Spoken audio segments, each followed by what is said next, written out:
दादा, आपण नेहमी इथंच का येतो? तुम्ही नेहमी असंच करता, सांगतो म्हणता आणि सांगतच नाही. तुम्ही मला मागच्या वेळेस पण प्रॉमिस केलं सांगतो म्हणून, मला सांगितलंच नाही. तुला माहिती आहे हे झाड माझ्यासाठी किती खास आहे ते? मला अजूनही तो दिवस आठवतो, जिल्हा परिषद प्राथमिक शाळा आडगाव.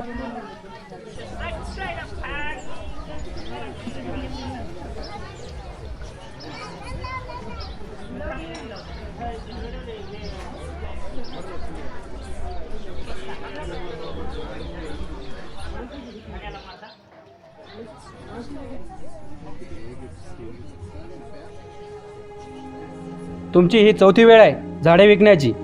तुम्हाला कसं सांगू, मी झाडं विकले नाहीत, झाडं चोरीला गेली. चोरी आणि झाडांची? काय शिंदे सर, मनाला पडते तसं तर बोलाव. अहो खरंच सर, मी झाडं विकले नाहीत, माझ्यावर विश्वास ठेवा. मी काही ऐकून घेणार नाही. तुमच्या अशा गफलतीमुळं मला वरी तोंड द्यावं लागतं.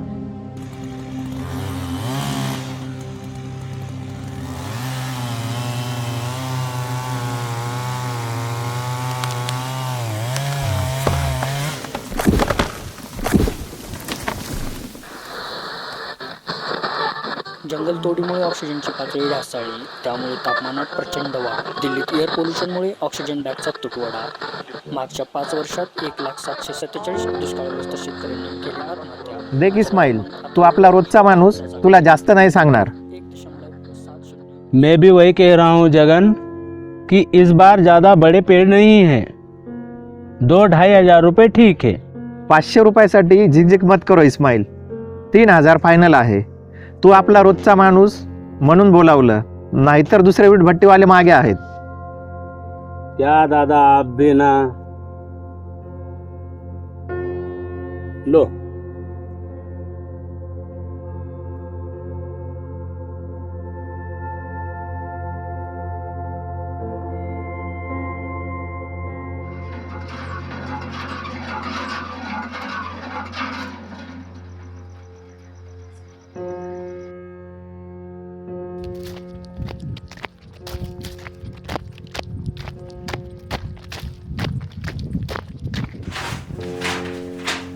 मी विनायक जाधव शपथ घेतो की माझ्या पूर्वजांनी केलेले प्रचंड प्रदूषण नियंत्रणात आणण्यासाठी मी माझ्या प्रत्येक वाढदिवसानिमित्त एक झाड लावेल.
काय म्हणजे आज पाठ वाच. आमच्या बापूला कुठं दम निघते. बायाला निंदणी करून घ्यावं म्हणलं होतं तर नाही, त्यांना तणनाशकच फवारायचे. अरे मुंजा, मास्टरपेक्षा लय भारी. शेतात बियाला तुला तण दिसणार नाही. गंगा भाऊ, त्या ढोरं गुळी काय नाही तो. अरे आज ढोरं गुळ्याला तोंड लावणार, उद्या माणसं अन्नाला तोंड लावणार नाहीत. एवढे रासायनिक खत जमिनीत पुरून ठेवतोय आपण. एवढं करून काय हाताला लागणार माहीत नाही, पण निसर्गाचं विद्रुपीकरण होणार आहे नक्की.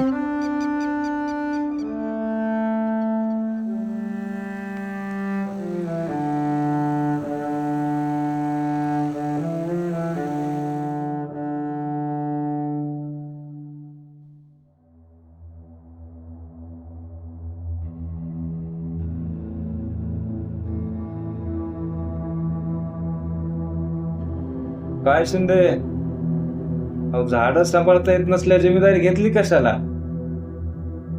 ठेवली असती ग्रामपंचायत मध्ये सुरक्षित. बसलो नसतो तुमच्या भरोशावर. उद्या आमदार साहेबांच्या हस्ते वृक्षारोपणाचा कार्यक्रम आहे. काय तोंड दाखवू द्यायला? हे पहा, मला माहित नाही झाडं चोरीला गेली का विकली.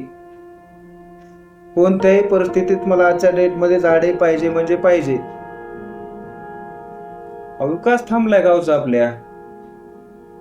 काय भोसले सर? हो सर. हे बघा शिंदे सर, तुम्ही झाडं स्वखर्चानं आणा अथवा कोणाला मागून आणा, ते आजच्या तारखेमध्ये प्लीज. कसं पटवून देऊ तुम्हाला?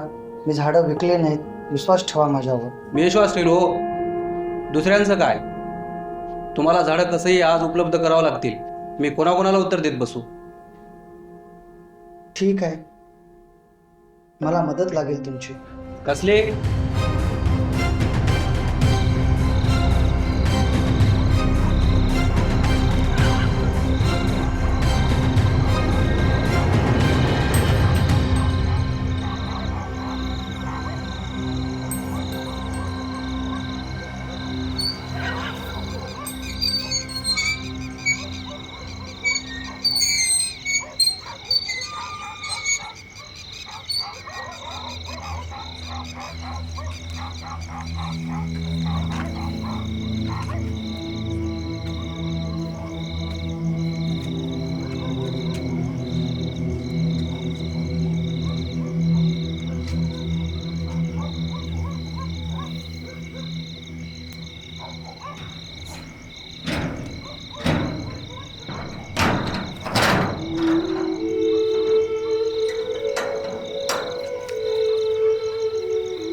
मारा, मला मारा. मला मारल्यानं तुमच्या पुढच्या पिढ्या सुरक्षित राहणार असतील तर मी मरायला तयार आहे. पण एक लक्षात ठेवा, हे तरुण उद्या तुम्हाला जाब विचारतील. आजोबा, कुठे गेला 12 महिने वाहणाऱ्या नद्या? कुठे गेला शिवारातील आंब्राया? कुठे गेलं हाताला येणार हिरीचं पाणी? सांगा ना, किंवा स्वतःची स्वतःला लाज वाटेल. शेतकऱ्याला जगाचा पोशिंदा म्हणतात आणि तुम्हीच असा विनाश करायला निघालात. 2-3 हजारासाठी ऑक्सिजन देणारं झाड तोडायला लागलात.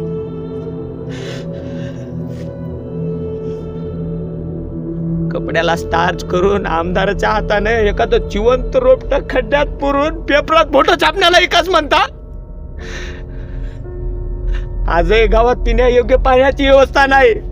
आरोग्य केंद्राचा प्रश्न जसाच तसा. जिल्हा परिषदेच्या शाळेची शिक्षण व्यवस्था जीर्ण होत चालली. गावात यायला जायला रस्ते नाहीत. आणि शाळेतील 2-4 झाडं काय चोरीला गेले तर म्हणे आमच्या गावचा पार इकच थांबला. हजारो झाडं गावात लागवडीसाठी येतात. काही झाडाची लागवड होत असेल, पण त्याच्या संवर्धनाची जबाबदारी तुमची नसेल. आणि तुम्ही शिंदे सर, तुम्हाला तर अक्कल असायला पाहिजे. अहो, आज दिल्लीत ऑक्सिजनच्या बॅगची गरज पडते. उद्या 10 वर्षानं गल्लीतही पडल. तेव्हा तुम्हाला झाडाची खरी किंमत कळल.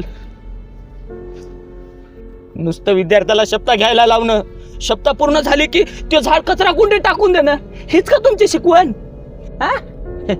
मस्त.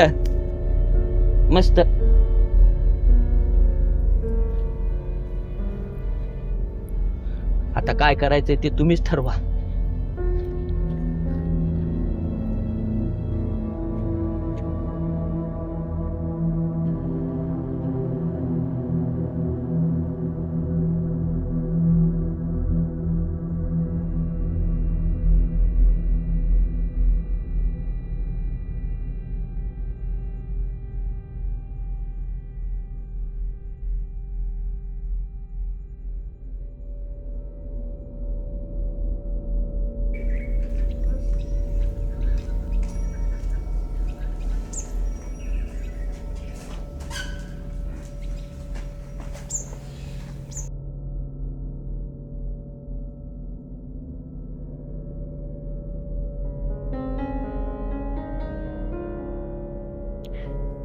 थँक्यू भास्कर. जे लहानपण मी जगू शकलो ते आज माझ्या मुलीला जगता येते, ते फक्त तुझ्यामुळेच. आज गावकरी फक्त वाढदिवसालाच नाही तर प्रत्येक सणाला झाड लावतात आणि त्याचं आनंदाने पालनपोषण करतात. शिंदे सर आता कॉन्क्रीटच्या 4 भिंतीमध्ये नाही शिकवत, ते निसर्गाच्या सानिध्यात निसर्गाचे धडे शिकवतात. आभाच्या विरोधात जाऊन मुंजा पूर्णतः सेंद्रिय शेतीकडे वळला आहे. धना सरपंचाने आदर्श गावाचा सन्मान पटकावला आहे. पैशासाठी झाड विकणारा जगन आता गावोगावी जाऊन झाड वाटप करत आहे. बघ, कचरा कुंडीत फेकून दिलेले हे झाड आज तुझ्यामुळे खुल्या आकाशात स्वतंत्रपणे श्वास घेत आहे. तू आम्हाला उजेड दाखवून स्वतः अंधारात कुठे गायब झालास कोणास ठाऊक. तू तर आपल्या गावाला प्रोटेक्ट केलं, पण बाकीच्यांचं काय? तू परत ये. तू केलेला आविष्कार पाहण्यासाठी.